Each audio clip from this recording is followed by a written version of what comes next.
Political science. अगर हम इसके कंपोनेंट्स की बात करें,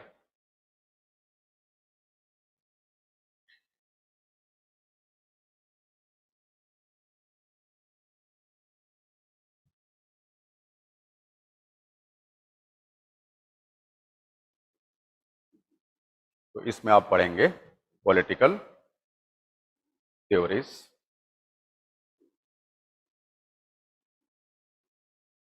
पॉलिटिकल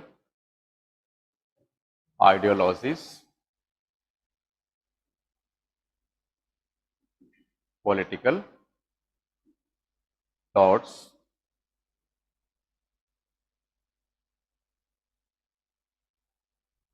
अब चूंकि पॉलिटिकल थ्योरी पढ़ेंगे तो उसमें पॉलिटिकल फिलॉसफी भी होती है, तो उसकी भी बात कर लेते हैं। अभी मैं इन्हीं सारे की टर्म्स पे बात करूंगा।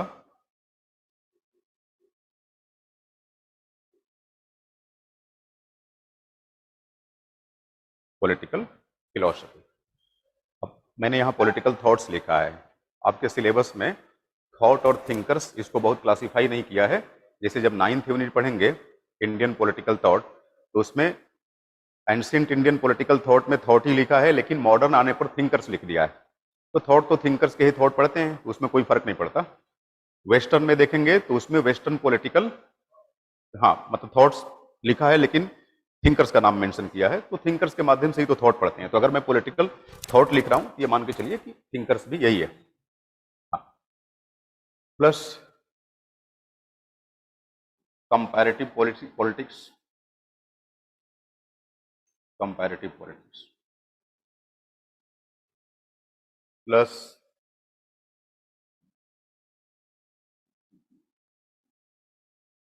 international relationship. So these are the components which need to be studied within the discipline of political science, है ना। तो अक्सर हम लोग सब्जेक्ट के लिए डिसिप्लिन शब्द का इस्तेमाल क्यों करते हैं? डिसिप्लिन शब्द का इस्तेमाल इसलिए करते हैं कि उस सब्जेक्ट के अंदर जो पढ़ने वाले कंपोनेंट्स हैं, अगर हम उन्हीं कंपोनेंट्स तक सब्जेक्ट को सीमित कर दें तो वो सब्जेक्ट क्या हो जाती है, एक डिसिप्लिन बन जाती है। जैसे हम कहते हैं ना कि हमें अपने स्टडी शेड्यूल में 3 सब्जेक्ट्स रोज पढ़ने हैं और डेली एक सब्जेक्ट 1.5 आवर्स करने हैं, मीन्स 4.5 आवर्स सेल्फ स्टडी पे देना है। तो अगर 4.5 आवर्स में आप तीनों सब्जेक्ट्स को शामिल कर रहे हैं अपने स्टडी प्लान में, तो आप कहा जाएगा कि आप डिसिप्लिन फॉलो कर रहे हैं। और अगर उससे आप डेविएट हो गए, it means you are trying to breach your discipline. तो सब्जेक्ट के कंटेक्स्ट में जो उसके कंपोनेंट्स हैं, जिन कंपोनेंट्स से वो सब्जेक्ट बनती है, समझ रहे मेरी बात, वही उस सब्जेक्ट के डिसिप्लिन को निर्धारित करते हैं। So if you start treating political science as a subject, prima facie it is needed for you to understand the ingredients of that subject, and after knowing about the ingredients or components of that subject, you are supposed to study about them, you are supposed to follow them. So while having a coverage of the discipline like political science, we will be emphasizing upon what? Political theories, political ideologies, political thoughts and political philosophy, comparative politics and international relationship. Okay, so all these components associated to the discipline like political science, they are distributed across 2 distinct papers in UPSC CSE written examination. One is paper 1, other is paper 2. So look, the components which are mentioned in the syllabus of paper 1 for UPSC CSE means political theories, political ideology, political thought, political philosophy, and of course governance and politics. One component was missing, I'm sorry, governance and politics. Government and politics, it can also be written as government and politics. So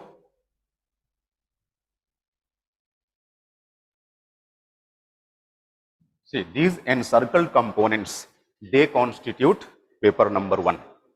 So what you have to study under paper number 1? Political theories, ideologies, thoughts, philosophy, government and politics. Is it okay? What's about paper number 2? Comparative politics, international relationship. So if this international relationship, suppose if you go ahead to do certain, parsing model of this particular component, that is international relationship. This can be further bifurcated, and it can be bifurcated into international politics, right? International politics plus India and world. India and world. Okay. So in paper 2, we have to study about comparative politics, international relationship. Here international relationship means international politics and India and world. Is it okay? Yes, India and world. So look, political theories, ideologies, thoughts, philosophy, they are basically the components of part A in paper 1. Okay. Part A in paper 1. And what's about the components related to part B in paper 1? Government and politics.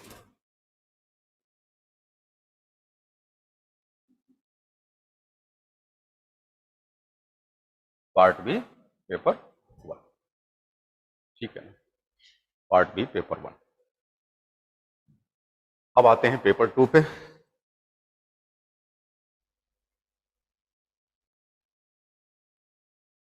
अब देखिए, paper 2 starts with comparative politics. Comparative politics, और इसी के अंदर international relationship की theories भी पढ़ेंगे हम लोग. जैसे 5वीं यूनिट अब देखेंगे, that is all about theories of international relationship.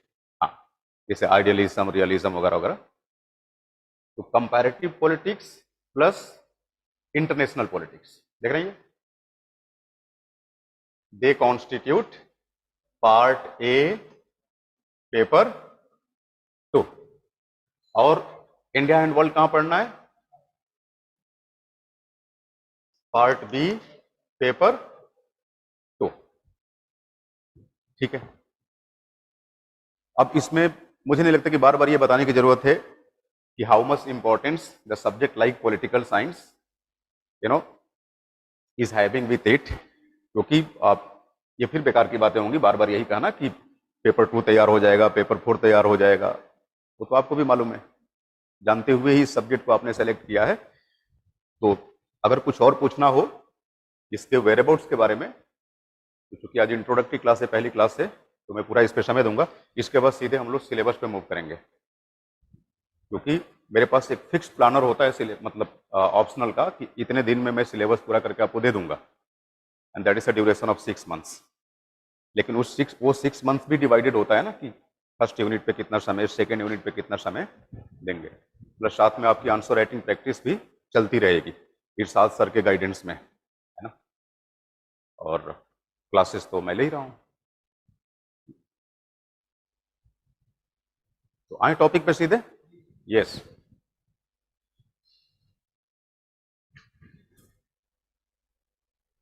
चलो जी. Political theory, meaning and approaches.